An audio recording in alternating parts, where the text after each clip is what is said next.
Hey everybody, this is Cybot and it's great for you to join me. Now that Gatecrash spoiler has been released, I'm sure everybody is very excited to play with the new set at the upcoming pre-release. I know I am.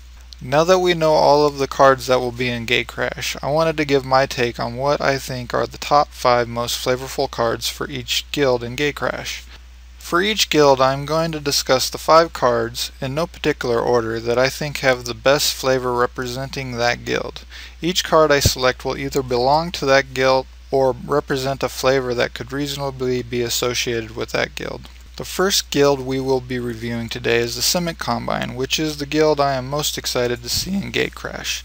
For each guild, we are going to start things off with their guild leader. For the Simic Combine, that means Prime Speaker Zagana, who has risen up to replace mrorangeguy as their guild leader after his death in the original Ravnica block. Merfolk weren't found in the original Ravnica block since there was a short-lived ban on making merfolk because they didn't want to reconcile why merfolk were on land. As you can see, now that we have returned to Ravnica, merfolk have been introduced and are associated with the Simic.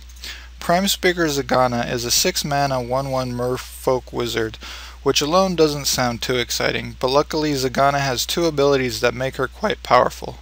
Zagana's first ability causes her to enter the battlefield with enough +1/+1 counters so that she will be the largest creature you control, thus triggering all of your evolved creatures and allowing her to interact with your other Simic cards that care about +1/+1 counters. Blue and green are the colors that are best at drawing cards, with green usually drawing cards in relation to creatures in some way. Zagana's second ability shows how strong blue and green card draw can be by drawing you cards equal to her power. All in all, I feel Prime Speaker Zagana does a good job of representing a leader for the Simic Combine. Next up, for the Simic, we are going to discuss the card Unexpected Results. This card is similar to the card Mind's Desire in that you will shuffle your library and possibly get to cast a card for free. If the top card ends up being a land card, you get to put that land onto the battlefield and return Unexpected Results to your hand so you can cast it again later. This puts an interesting green spin on the effect, which I think will lead to some quote-unquote unexpected results. The art goes well with this card, showing a biomancer checking on one of his experiments. After that, we are going to discuss the card Rapid Hybridization. This is essentially a functional reprint of Pongify, but instead of turning a creature into a 3/3 ape, it turns it into a 3/3 frog lizard, which definitely makes the card have more of a Simic feel. The art shows what looks to be an Azorius mage of some sort turning into the frog lizard. On the token generated by this card, we get to see what the actual frog lizard looks like. This card will give Simic mages the ability to get rid of a larger pesky creature their opponents have, or upgrade one of their early drops to a 3/3 and possibly trigger their evolved creatures. Following that, we will be discussing the card Forced Adaptation. This is an enchant creature card that will put a +1/+1 counter on the enchanted creature at the beginning of your upkeep. This card forces the creature to keep growing, thus adapting to handle the larger creatures that come in the later turns. There are many Simic cards in Gatecrash that care about +1/+1 counters, so this card will interact nicely with the rest of your Simic cards. The art shows a creature who is being forced to adapt by growing spines and increasing in size, which looks pretty painful if you ask me. The final card for the Simic Combine is Urban Evolution. This card will draw you 3 cards and you will be allowed to play an additional land the turn you cast it. When you draw 3 cards, you are bound to have a couple of extra lands you are going to want to drop, even though by turn 5 you might not. Drawing extra cards and playing extra lands seems like a reasonable way to evolve your game, so the flavor seems to fit nicely. The art shows some kind of plant erupting in the middle of the city, evolving the terrain, which fits well with the theme of the card. Before we finish with the Simic Combine, I have selected a 6th card for each guild as an honorable mention. These cards are near misses on flavor for the guild, but deserve to be mentioned. For the Simic, the honorable mention goes to Miming Slime. This will play well with your evolved creatures, and the art shows a slime mimicking an Orzhov soldier of some sort. Well, that will be it for the Simic Combine. The next guild we will be reviewing today is the Orzhov Syndicate, which is the guild that my girlfriend is most excited to see in Gatecrash. Again, we will be starting things off with the guild leader. For the Orzhov Syndicate, the guild leader always has been and probably always will be the Ghost Council. In the original Ravnica block, they were called Ghost Council of Orzhova. and they were a bit weaker than they are in Gatecrash. Not that I would call a 4-mana 4/4 that can repeatedly drain 1 life from your opponent when it enters the battlefield weak. In Gatecrash, they are now a 5-mana 5/5 called Obsidian Ghost Council that can repeatedly drain 2 life from your opponent and dodge sorcery speed removal. The Ghost Council will continue to lead the way for the Orzhov Syndicate as they slowly bleed their victims dry. Next up for the Orzhov, we are going to discuss the card Death Pact Angel. This is a 6-mana 5/5 angel with flying. When Death Pact Angel dies, it creates a 1/1 cleric token that has a Death Pact with the angel. This cleric can be sacrificed to allow you to essentially cast Death Pact Angel from your graveyard. The Death Pact mechanic seems very strong and shows how the Orzhov have control over death. This is one of the cards my girlfriend is most excited to pick up. After that, we are going to discuss the card Merciless Eviction. With the ability to exile all of the permanents of the non-land type of your choice, this card will leave your opponents at your mercy, which of course you have none since you are playing this card. It is great to see that we are getting more ways to directly deal with planeswalkers. The art on this card calls back to cards like Wrath of God and Damnation with the floating Spear of Doom, which is a nice touch. Following that, we will be discussing the card Immortal Servitude. This card shows how, even in death, you aren't finished serving an Orzhov mage. This card allows you to return all creatures with the converted mana cost X from your graveyard to the battlefield to do your bidding. The art shows the immortal creatures rising from an eerie blue mist to serve their master again, setting the mood for this card well. The final card for the Orzhov Syndicate is Blind Obedience. This is an enchantment that has Extort and causes your opponent's creatures and artifacts to enter the battlefield tapped. The Orzhov demand obedience from everyone on Ravnica, and what better way than to make your adversaries prostrate before you when they enter the battlefield. The art shows a person bowing before an Orzhov official, which matches the ability on this card very nicely.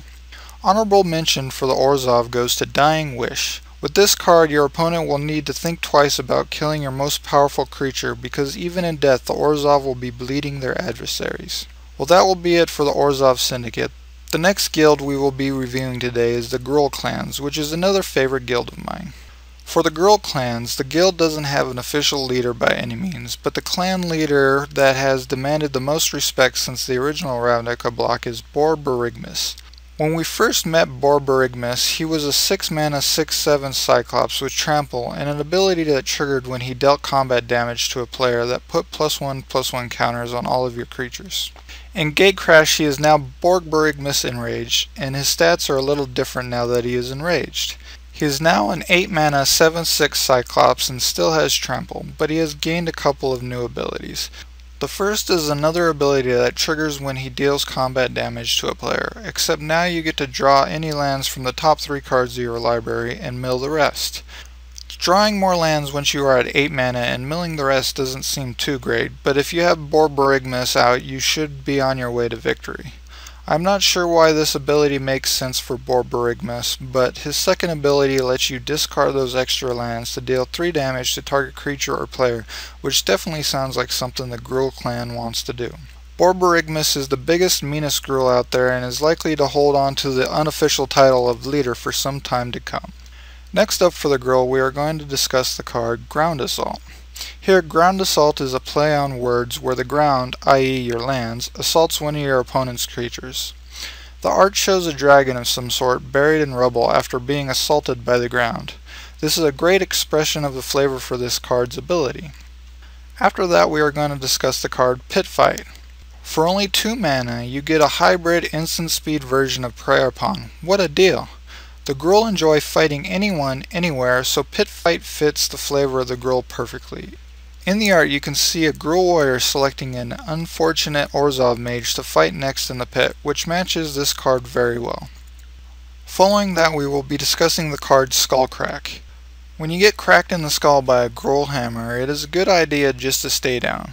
For 2 mana, the opponent will take 3 damage and will be prevented from gaining life or preventing damage for the rest of the turn. Talk about a Skullcrack. The art shows an Azorius Law Mage taking the Gruul hammer right to the dome. Those negotiations are obviously over. The final card for the Gruul Clans is Frenzied Tilling. The Gruul are tired of being pushed out and have begun reclaiming lands for the wild. Frenzied Tilling definitely has the feel of destroying the other guild's territory to make it their own by tearing up the land, or tilling it. The flames in the art look great also. Honorable mention for the Gruul goes to Structural Collapse. For 6 mana, one of your opponent's lands and an artifact will collapse on them and deal damage to them. It is a bit expensive for this effect, and you don't get to choose the land or the artifact, but it fits with the Gruul philosophy of tearing stuff down. Well, that will be it for the Gruul Clans. The next guild we will be reviewing today is the Boros Legion. For the Boros Legion, the new guild leader is Aurelia the War Leader, who has overthrown Feather as the guild leader after Feather inherited leadership of the Boros when Razia was killed at the end of the original Ravnica block. I know a lot of Boros fans were looking forward to getting a card for Feather, but there may still be hope that we get one in Dragon's Maze. Aurelia is pretty spicy though. For 6 mana, you get a 3/4 flying, vigilant, hasty angel that casts Relentless Assault the first time she attacks each turn. This essentially makes her a 6 power, and she works really well with all of your other battalion creatures by allowing them to attack multiple times. What more could you ask for from a Boros leader? Next up for the Boros, we are going to discuss the card Assemble the Legion. You will definitely be assembling a legion with this enchantment that basically has cumulative upkeep cost of creating a 1/1 soldier. The Boros Legion is the Weenie Rush guild, and with this card your opponent should be overwhelmed fairly quickly, but costing 5 mana may put a damper on that plan. The art depicts the legion of Boros soldiers you will be assembling, which seems fitting for this card. After that, we are going to be discussing the card Murder Investigation. In the event that one of your creatures is murdered by your opponent, this card will set up a team of 1/1 soldiers to investigate and presumably avenge the creature's death. As the Peacekeepers of Ravnica, this job is perfectly suited for the Boros Legion. In the art, we can see the investigation team at the scene of the death of some unfortunate citizen of Ravnica who received 3 blades in their back. Following that, we will be discussing the card 5 Alarm Fire. Since the Boros handle public service duties like firefighting and will be the guild that does the most attacking, this card fits right in with what they want to be doing. Whenever one of your creatures deals combat damage, 5 Alarm Fire will collect blaze counters. You can trade in 5 blaze counters to deal 5 damage to a creature or a player. I really like the use of the number 5 throughout this card, but luckily the mana cost isn't 5 also. The final card for the Boros Legion is Glaring Spotlight. This being an artifact might make it seem like it shouldn't belong to a guild, but a Boros fortress would most definitely have spotlights to shine on the surrounding area to give their archers and spellcasters the ability to target anyone lurking in the shadows. The spotlight also has the ability to be overloaded to blind your opponent and get your team in for the kill. Honorable mention for the Boros goes to Night Watch. This card creates 2 2/2 night tokens with vigilance. Since the night tokens have vigilance, they can both attack your opponent and watch your back when your opponent attacks back, which makes Night Watch a nice play on words. Well, that will be it for the Boros Legions. The last guild we will be reviewing today is House Dimir. For the House Dimir, the new guild leader is Orzhov Dimir Mastermind, who has taken over leadership of the Dimir after Sadek's death in the original Ravnica block, though he claims to be taking orders from some greater power. Orzhov is a 4-mana 3/3 shapeshifter with hexproof who can become a clone of any of your opponent's creatures that are put into the graveyard from anywhere, except for he is still Orzhov. The ability to keep cloning new things will help Orzhov infiltrate any defenses your opponents will have. With one of Dimir's main strategies being to mill your opponents, Orzhov will work well with that plan. Next up for the Dimir, we are going to discuss the card Soul Ransom. Taking control of your opponent's creature and holding it for ransom is a very interesting take on control magic. Sure, your opponent can discard 2 cards to get their creature back, but if you wait until they are in top deck mode, that will be at least a couple of turns before they can pay the ransom. And if they do, you get 2 cards of your own while they are still top decking. The art on this card is very fitting as it shows a Dimir mage over the shoulder of a Boros soldier that is being controlled. After that, we are going to discuss the card Stolen Identity. For the Dimir, information is everything, and how best to get the information you need, but to steal the identity of somebody who can get it. If you make a copy of the best creature out there, then encode it with this spell and keep pummeling your opponent with copies, I'm sure they will give you whatever information you need, like a concession. Following that, we'll be discussing the card Mind Grind. The keyword for the Dimir was almost called Grind, which basically was the same ability as on this card. When you mill away your opponent's next X land drops, along with all of the cards in between, it won't be long before their mind is ground into pulp. The art shows some poor soul having their mind ground, which doesn't look pleasant at all. The final card for the House Dimir is Gridlock. When you need to get your encoded creatures through, what better place for your opponent's defenses than sitting in traffic while you sneak in and cast some free spells? The art on this card shows traffic backed up in 5 directions from a single overturned card, which is the perfect representation of a gridlock. Honorable mention for the Dimir goes to Death's Approach.